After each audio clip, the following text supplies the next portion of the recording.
මේ සිත විතක සතුටින් විතක දුකෙන් සතුටින් ඉන්න වෙලාවට අපිට දැනෙන්නේ සතුට. දුකින් ඉන්න වෙලාවට අපිට දැනෙන්නේ දුක. නොහඬන කෙනෙක් ලෝකේ නැහැ. අපි ඔක්කොම හඬන මිනිස්සු. දුක හිතෙන්නේ නැති කෙනෙක් කොයිද? අපිට දුක හිතෙනවා.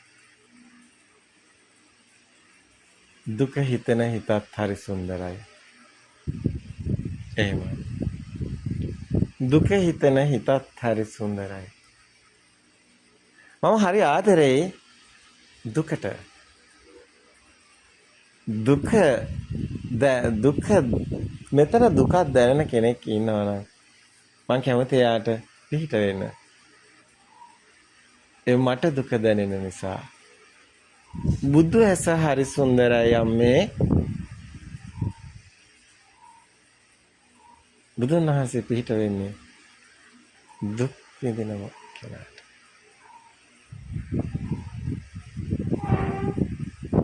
එහෙම නේද? බුදුන් වහන්සේට ඕන වෙන්නේ ලෝක සත්‍ය දුකෙන් මුදවන්න. එහෙනම් දුක දැනෙන බුදුන් වහන්සේ දුක් දැනෙන හදවත් දුකෙන් මුදවන්න කටයුතු කරනවා.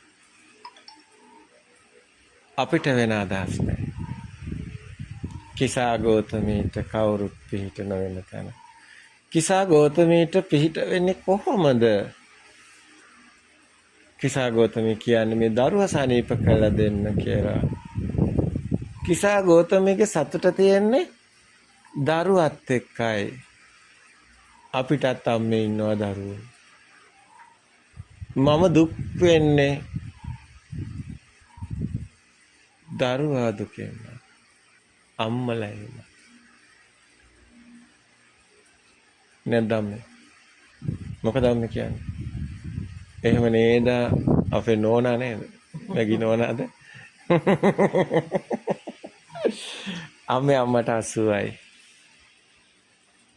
අම්මගේ වයසටත් අපි හරි ආදරෙයි. අම්මලා නේද? දරුවෝ හදලා උස්මහත් කරලා නේද? කොයිතරම්නම් නේද? කවලා පොවලා නේද? අම්මා කෙනෙක් නැති දරුවෙක් අපිට කියන්නේ. අම්මා කෙනෙක් නැති දරුවෙක්. අම්මට ආදරේ දරුවා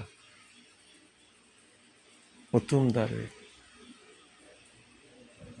ලෝකේ උතුම් තනක් කොහේ හරි තියෙනවා නම් එයාට උණු වෙන හදවතක් තියෙනවා. උතුම් මිනිස්සෙක් වෙන්න නම් උතුම් හදවතක් තියෙන්න ඕනේ. උතුම් හදවතක් තියෙන්න නම් නේද? දැනෙන හදවතක් තියෙන්න.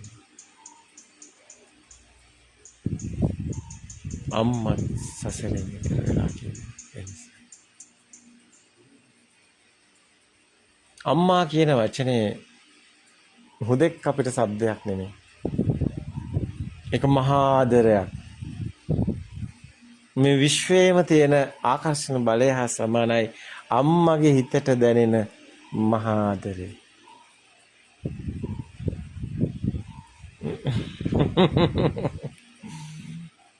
මොකද අම්මා කියන්නේ අම්මේ. ලෝකේ හරි සුන්දරයි. මගේ හදවත සුන්දර නම්. මගේ හදවත සුන්දරයි. මට දැනෙනවා නම්. නේද? දැනෙන්නේ නැති මනුස්සයාට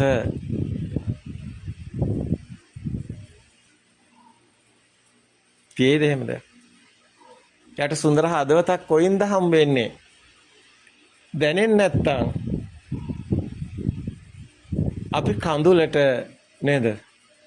අපි කඳුලට හරි සංවේදී. කඳුලක් වැටෙන්නේ නැති ඇසත් කුමටද කියලා කිව්වා.